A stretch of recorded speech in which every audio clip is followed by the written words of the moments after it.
Hi and welcome to my channel, Loops of Love. Today we're gonna learn what are the must-have tools to start your crochet journey. First on our list is the crochet hook. A crochet hook is a tool used in crochet to create loops and stitches in yarn.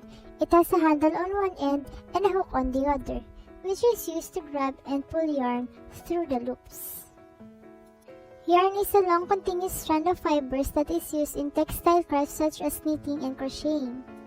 Scissors, used for cutting yarn. A small sharp pair is ideal for precise cutting.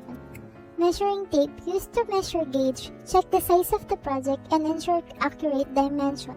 Tape is 3-needle, also known as yarn needles. They have a large eye and blunt tip, used for weaving in ends and sewing pieces together. Stitch markers, used to mark specific points in your work, such as the beginning of the round, stitches increase, or pattern repeats.